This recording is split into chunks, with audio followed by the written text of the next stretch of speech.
இப்போ நம்மகிட்ட 2 பேர் இருக்காங்க. First person freelancer, second person agency. So அவங்க 2 பேருமே ரேஸை வந்து ஃபர்ஸ்ட்லேருந்து ஸ்டார்ட் பண்ணுறாங்கன்னு வச்சுக்கலாம். ஃப்ரீலான்சர் ஃபர்ஸ்ட் இயரில் 2 கிளைண்ட் வச்சிருக்கிறாரு. அதே நேரத்தில் அவர்கிட்ட சர்வீஸ் ப்ரொவைட் பண்ணுறதுக்கான ஸ்கில்ஸும் இருக்குது. At the same time agency அதே ஃபர்ஸ்ட் இயரில் அதே 2 கிளைண்ட் தென் அதுக்கான ஸ்கில்ஸோட டீம் இருக்குது. 3 இயர்ஸ் கழிச்சு இப்போ பார்த்தீங்கன்னா ஃப்ரீலான்சர்கிட்ட மேபி ஒரு 3 to 4 கிளைண்ட்ஸ் தான் இருக்கும். ஏன்னா ஒரு ஆளால் அவ்வளோதான் மேனேஜ் பண்ண முடியும். So at the same time ஏஜென்சிகிட்ட அப் டு 20 கிளைண்ட்ஸ் வரைக்கும் இருப்பாங்க.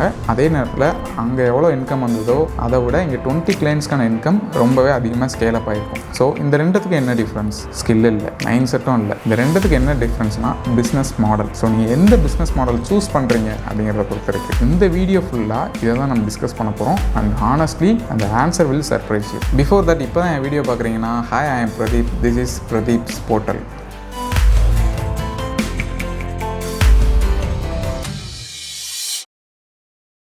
ஓகே, இப்போ ஃப்ரீலான்சிங் பற்றி பேசலாம். ஃப்ரீலான்சிங்னா என்ன? என்கிட்ட ஒரு ஸ்கில் இருக்குது, அதை நான் ப்ரொவைட் பண்ணுறேன். ஃபார் எக்ஸாம்பிள், இப்போ நான் வீடியோ எடிட் பண்ணுவேன்னு வச்சுக்கலாம். என்கிட்ட வீடியோ எடிட்டிங் ஸ்கில் இருக்குது. ஸோ ஒரு கிளைண்ட் வர்றாங்க, நான் உங்களுக்கு வீடியோ எடிட் பண்ணி கொடுக்குறேன், அவங்க அமௌண்ட் தராங்க. சூப்பராக இருக்கும், அமேசிங் ஃபீலாக இருக்கும். பாஸ் கிடையாது, இன்டர்வியூ கிடையாது, எப்போ வேணாலும் நம்ம இஷ்டத்துக்கு ஒர்க் பண்ணிக்கலாம். இந்தியாவில் மொத்தம் 1.5 crores ஃப்ரீலான்சர்ஸ் இருக்காங்க. வேர்ல்ட்லேயே நம்ம தான் செகண்ட் லார்ஜஸ்ட். டிமாண்ட் இருக்குது, ஆப்பர்ச்சுனிட்டியும் இருக்குது. வேறு என்ன ப்ராப்ளம் அப்படின்னு நீங்கள் கேட்கலாம். டைம். உங்கள் டைம் தான் ப்ராப்ளம். நீங்கள் எவ்வளோ ஹவர்ஸ் ஒர்க் பண்ணுறீங்களோ அதுக்கேற்ற பேமெண்ட் தான் உங்களுக்கு வரும். ஃபார் எக்ஸாம்பிள், இப்போ 24 ஹவர்ஸில் நீங்கள் ஒரு 8 ஹவர்ஸ் ஒர்க் பண்ணுறீங்க அப்படின்னா, ஸோ அந்த 8 ஹவர்ஸில் என்ன ஒர்க் பண்ணுவீங்களோ அதுக்கான பேமெண்ட் தான் வரும். ஸோ உங்களுக்கு மோர் இன்கம் வேணும்னா நீங்கள் வந்து ஒன்று மோர் டைம் ஒர்க் பண்ணணும், இல்லைனா ப்ரைஸ் இன்க்ரீஸ் பண்ணணும். இன்கேஸ் நீங்கள் ப்ரைஸ் இன்க்ரீஸ் பண்ணிங்கன்னா கிளைண்ட் வந்து டிஸாட்டிஸ்ஃபேக்ஷன் ஆக வாய்ப்பு இருக்குது. ஸோ தென் நீங்கள் என்ன பண்ணுவீங்க?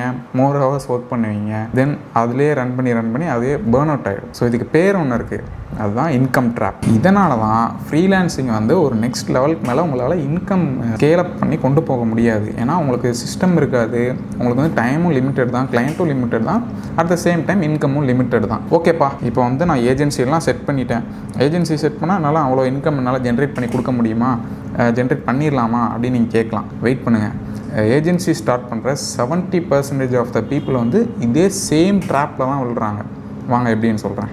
ஏஜென்சின்னு சொன்னதும் நம்ம பீப்புள் மைண்டில் ஒரு விசுவலைசேஷன் வரும். பெரிய ஆஃபீஸ், டீம், பெரிய கிளையண்ட்ஸ், பெரிய மணி அப்படின்னு சொல்லிட்டு விசுவலைசேஷன் வரும்.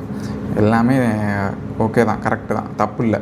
பட் இப்போது நம்ம இந்தியாவில் ஒரு சீரியஸ் ப்ராப்ளம் ஒன்று போயிட்டுருக்கு. என்னென்னா fake agency culture. Okay bro, fake agency culture அப்படின்னா என்ன அப்படின்னு நீங்கள் கேட்கலாம். ஸோ இப்போ ஒரு ஃப்ரீலான்சர் இருக்கார், 3 கிளைண்ட் எடுத்துட்டாங்கன்னு வச்சுக்கலாம். ஸோ அவர் வந்து தன்னை வந்து ஒரு ஏஜென்சியாக போர்ட்ரே பண்ணியிருப்பார். So I am the founder of this XYZ agency அப்படின்னு சொல்லிட்டு போட்டிருப்பார். அவங்கள்ட்ட டீம் இருக்கிற மாதிரி காட்டியிருப்பாங்க. மேபி 1 or 2 இன்டர்ன்ஸை வந்து தே மே ஹையர். அப்படி ஒரு சின்ன டீம் ஃபார்மேஷன் மாதிரி செட் பண்ணிவிட்டு so they portray as a agency. இப்போ என்ன நடக்குதுன்னா, இப்போ ஒரு கிளைண்ட் வரும்போது அந்த மெயின் பர்சனே தான் எல்லா ஒர்க்கும் பண்ணுவாங்க. அவங்க தான் பில்லிங் ரெடி பண்ணுவாங்க, அவங்க தான் பேமெண்ட் கலெக்ட் பண்ணுவாங்க, அவங்க தான் அந்த சர்வீஸை பண்ணுவாங்க, அவங்க தான் எல்லா ப்ராசஸுமே அவங்க ஒரே ஆள் பண்ணுவாங்க. அந்த இன்டர்ன்ஸ் வந்து தே கேன் ஹெல்ப். ஸோ இதுக்கு பேர் ஏஜென்சி இல்லை, இதுக்கு பேர் எக்ஸ்பென்சிவ் ஃப்ரீலான்சிங். ஆனால் ரியல் ஏஜென்சினா என்ன? ரியல் ஏஜென்சினா ஒரு சிஸ்டம் இருக்கும், ஒரு ப்ராசஸ் இருக்கும், ஒரு பக்காவான டீம் இருக்கும். 1 or 2 கிளைண்ட்ஸ் போனாலுமே அந்த ஏஜென்சி வந்து நிற்காமல் ரன் ஆகும். ஸோ இதுதான் ஒரு proper agency. According to the research வந்து agencies will deliver more ROI compare to freelancers. இதுக்காக நான் வந்து ஃப்ரீலான்சர்ஸ் வந்து தப்புன்னு சொல்ல. ஒரு சில ஒர்க்குக்கு கண்டிப்பாக ஃப்ரீலான்சர்ஸ் மட்டும்தான் நம்ம போக முடியும். பட் ஏஜென்சியில் மல்டிபிள் பிரெயின்ஸ் ஒர்க் பண்ணும். ஃபார் எக்ஸாம்பிள், சோஷியல் மீடியா மார்க்கெட்டிங்னா கண்டென்ட் ஒரு ஆள் பார்ப்பாங்க, கண்டென்ட் ரிசர்ச் ஒரு ஆள் பார்ப்பாங்க, தென் வந்து சினிமாட்டோகிராஃபர் அந்த கேமரா ஹேண்டில் பண்ணுறது அதுக்கான செப்பரேட் பர்சன்ஸ் இருப்பாங்க, தென் வந்து அதுக்கப்புறம் போஸ்ட் ப்ரொடக்ஷனில் வீடியோ எடிட்டிங் தனியாக இருப்பாங்க, தென் வந்து அதை கிராஸ் செக் பண்ணுறதுக்கு ப்ரொடக்ஷன் ஹெட் தனியாக இருப்பாங்க. ஸோ ஒரு வீடியோ, ஃபார் எக்ஸாம்பிள் SMM சொல்கிறேன், ஒரு video from content to production முடிஞ்சு போஸ்ட் ஆகிறதுக்கு முன்னாடி பல ஸ்டேஜஸ் தாண்டி வரும். எத்தனை ஸ்டேஜஸ் தாண்டி வரும்போது agencies can deliver more quality contents. So இதுதான் ஒரு ரியல் ஏஜென்சி. ஓகே, இந்த ஏஜென்சி செட்டப்பில் வந்து என்னோடய பர்சனல் எக்ஸ்பீரியன்ஸ் ஒன்று ஷேர் பண்ணுறேன். ஸோ நான் ஸ்டார்ட் பண்ணும்போதும் ஃபர்ஸ்ட் இயர் வந்து I am also glorified freelancer. So நானுமே அந்த மாதிரி ஏஜென்சி நேம் சொல்லிவிட்டு அந்த மாதிரி ஃப்ரீலான்சிங் பண்ணிகிட்டு இருந்தேன், நானும் ஒருத்தன். எப்போ எனக்கு ரியலைஸ் ஆச்சுன்னா, அட் த சேம் டைம் நானும் என்னோடய பார்ட்னரும் வந்து at the same time 10 clients நாங்கள் ஹேண்டில் பண்ணுவோம். லேட் நைட் ஷூட்ஸு, 11 மணிக்கு மீட்டிங், காலையில் அங்கே வந்து ஒரு சிஸ்டமே இல்லாமல் நாங்கள் பாட்டுக்கு அங்கங்கே ஓடிட்டுருப்போம். ஈவென்ச்சுவலி என்ன ஆச்சுன்னா ஒரு 2 to 3 clients கண்டினியூஸாக ட்ராப் பண்ணாங்க. ஸோ அப்படி ஆகும்போது எங்களுக்கு அப்போ தான் புரிஞ்சது, ஓகே நம்ம வந்து ஏதோ ஒரு இடத்துல தப்பு பண்ணுறோம், நம்மளால் அவங்களுக்கு வந்து கரெக்டான சர்வீஸ் கொடுக்க முடியல, ஏன் நம்மளால் அவ்வளோதான் மெயின்டைன் பண்ண முடியுது. அப்போ தான் ஏஜென்சினா என்ன, சிஸ்டம்னா என்ன, ப்ராசஸ்னால் என்ன, ஸோ அது ஃபுல்லாக நம்ம வந்து எக்ஸ்ப்ளோர் பண்ணி, ஸோ அதுக்கப்புறம் இப்போ டீம் செட் பண்ணி அக்ராஸ் 30 clients கரண்ட் ரீட்டைனர்ஸ் இப்போ நாங்கள் ரன் பண்ணிகிட்ருக்கோம் across Tamil Nadu. And web development, software டெவலப்மெண்ட்ஸும் டீம் பில்ட் பண்ணி அதிலே ஒர்க் பண்ணிகிட்ருக்கோம். ஸோ இதெல்லாம் என்னோடய பர்சனல் எக்ஸ்பீரியன்ஸஸ். ஸோ அதுதான் நான் இப்போ ஷேர் பண்ணிகிட்ருக்கேன். இவன் வந்து ஃப்ரீலான்சர் போட்டு அடிக்கிறான் அப்படிலாம் கிடையவே கிடையாது. ஸோ ஃப்ரீலான்சர் இப்போ வந்து ஃபார் எக்ஸாம்பிள் நான் இப்போ ஒரு வீடியோ எடிட் பண்ணணும், ஒரு சர்டன் வீடியோஸ் வந்து ஃப்ரீலான்சரால் தான் பண்ண முடியும். இப்போ ஒரு டாப் ரேட்டட் லோகோஸ் பண்ணோம்னா அது ஃப்ரீலான்சராக தான் பண்ண முடியும். இந்த மாதிரி சின்ன சின்ன ஒர்க்ஸ் வந்து ஃப்ரீலான்சர்ஸ் மட்டும்தான் பண்ண முடியும். பட் ஒரு பெரிய ஸ்டேஜஸ் ஆஃப் ஒர்க் அதை வந்து கண்டிப்பாக ஏஜென்சிஸ்னால தான் பண்ண முடியும். ஸோ இஃப் யூ ஆர் வாட்சிங் a person doing freelancing, so ஒரு ஃப்ரீலான்சிங்கை எப்போ ஏஜென்சியாக கன்வெர்ட் பண்ணணும், ஸோ அது வந்து ஒரு முக்கியமான டிசிஷன். ஏன்னா நீங்கள் வந்து அந்த ஒரு டிசிஷன் எடுக்கும்போது நீங்கள் ஒரு ராங் ஸ்டேஜில் இருந்தீங்கன்னா உங்கள் ஏஜென்சியே கொலாப்ஸ் ஆக சான்ஸ் இருக்குது. ஓகே, எப்போல்லாம் ஏஜென்சி ஸ்டார்ட் பண்ணலாம்? ஒரு 5 clients கிடச்சப்போ ஏஜென்சி ஸ்டார்ட் பண்ணிடலாம், இல்லை ஒரு 1 lakh ரெவன்யூ அச்சீவ் பண்ணோன்னே ஏஜென்சி ஸ்டார்ட் பண்ணிடலாம். இல்லை ஒரு ப்ராப்பர் ஆஃபீஸ் செட்டப் பண்ணிவிட்டு ஒரு ஏஜென்சி ஸ்டார்ட் பண்ணிடலாம். இது 3மே ராங் டெசிஷன்ஸ். ஸோ ஒரு ப்ராப்பர் ஏஜென்சி எப்போ ஸ்டார்ட் பண்ணணும்? ஏஜென்சிங்கிறது ஒரு mind set, a system that runs without you. So இதுதான் ஒரு ப்ராப்பர் ஏஜென்சி. உங்களுடைய டீம் மெம்பர்ஸ் வந்து எங்கே வேணாலும் இருக்கலாம், you don't need any office space. அப்புறம் எப்போ நான் ஏஜென்சி ஸ்டார்ட் பண்ணுறது அப்படின்னு நீங்கள் கேட்கலாம். இதுக்கு மொத்தம் 3 ஸ்டேஜ் இருக்குது. எந்தெந்த ஸ்டேஜில் என்னென்ன டெசிஷன் எடுக்கணும் அப்படிங்கிறத சொல்கிறேன். Stage 1, 0 to 50,000 rupees per month revenue. So இந்த ஸ்டேஜில் நீங்கள் இருந்தீங்கன்னா you are still freelancer. So உங்களுக்கு வந்து எனக்கு டீம் இருக்கணுமா, அதெல்லாம் எந்த கன்ஃபியூஷனும் வேண்டாம். நீங்கள் ஜஸ்ட் இந்த ஸ்கில்லை இன்னும் டீப்பாக லேர்ன் பண்ணுங்கள். ஸோ உங்கள் கிளைண்ட்ஸ்க்கு சாட்டிஸ்ஃபைடான ஒர்க்ஸை ப்ரொவைட் பண்ணுங்கள். உங்களுக்கான போர்ட்ஃபோலியோ ப்ரூஃப் ரெடி பண்ணுங்கள். இந்த ஸ்டேஜில் இருந்தீங்கன்னா இந்த 3 ஒர்க் தான் உங்களுக்கு ரொம்ப ரொம்ப இம்பார்ட்டண்ட்டான ஒர்க்காக இருக்கணும். இப்போ ஸ்டேஜ் 2, இது என்னென்னா நீங்கள் மந்த்லி ரெவன்யூ 50,000லேருந்து ஒரு 2 lakh இந்த ரேஞ்சுக்குள்ளே நீங்கள் இருந்தீங்கன்னா நீங்கள் வந்து ஒரு டிரான்சிஷன் ஸ்டேஜில் இருக்கீங்க.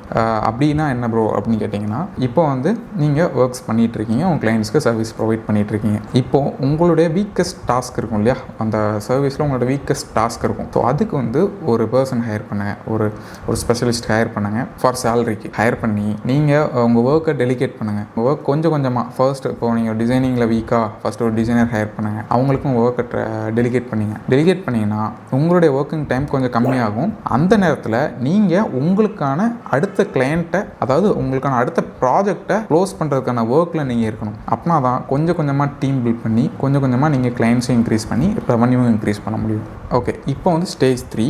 ஸோ இப்போ உங்களோட ரெவன்யூ 2 lakhs ப்ளஸ், ஸோ இந்த மாதிரி ரெவன்யூவில் இருக்குது அப்படின்னா நீங்கள் வந்து இப்போ ஆக்சுவலாக ஒரு ஏஜென்சி மோடுக்கு வந்துட்டீங்க. ஸோ இன்னும் நீங்கள் வந்து டீம் பில்ட் பண்ணாமல் இருந்தீங்கன்னா நீங்கள் யூ கேன் ஸ்விட்ச் இட் இன்டு ஏஜென்சி. இந்த ஏஜென்சி செட்டப்பில் என்ன இருக்குன்னா, client onboarding process, delivery checklist, reporting methods.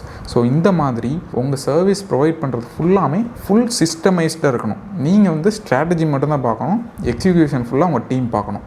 Key inside என்னென்னா, ஃப்ரீலான்சர் வந்து ஸ்கில்லை செல் பண்ணுவாங்க, ஏஜென்சி வந்து சிஸ்டமை செல் பண்ணும். இவங்ககிட்ட போனால் இந்த ப்ராசஸ் முடிஞ்சால் தான் அடுத்த ப்ராசஸ். ஸோ இவங்ககிட்ட போனால் ஒரு கம்ப்ளீட் பேக்கேஜ் செட்டப் இருக்குது, that will help to grow my business அப்படின்னு சொல்லிட்டு உங்களுடைய கிளைண்ட்ஸ் வந்து திங்க் பண்ணணும். இதுக்கான சிஸ்டமைஸ்டு ப்ராசஸை நீங்கள் பில்ட் பண்ணணும். ஸோ அது வந்து ஒரு பெரிய டாபிக். ஸோ அதை நம்ம அடுத்தடுத்த வீடியோஸில் கூட நம்ம பேசலாம். ஓகே ப்ரோ, நான் வந்து ஒரு ஏஜென்சி செட்டப் பண்ணுற மைண்ட் செட் வந்துட்டேன் அப்படின்னு நீங்கள் நினைக்கலாம். இப்போ தான் 3வது ஒருத்தன் வருவான், இப்போ உள்ள ஏஐ.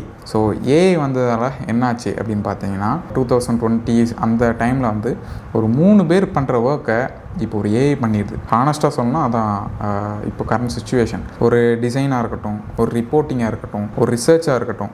ஸோ இந்த மாதிரிலாம் சின்ன சின்ன ஒர்க்ஸை வந்து ஏஐ ஈஸியாக ஹியூமன்ஸோட பெஸ்ட்டாக பண்ணிட்டு போயிடுது. ஒரு நல்ல ஒரு ஃப்ரீலான்சர் இந்த டூல்ஸ்லாம் ஆக்சசபிளாக இருந்தால் அவனால் ஒரு ஏஜென்சி லெவல் அவுட்புட் வந்து கண்டிப்பாக கொடுக்க முடியும். இப்போ கிளைண்ட்ஸே வந்து டேரெக்டாக ஏஐ கிட்ட போகிறாங்க. ஸோ ஏஐ வந்து இந்த ஒர்க் பண்ணிடும் அப்படின்னு சொல்லிட்டு.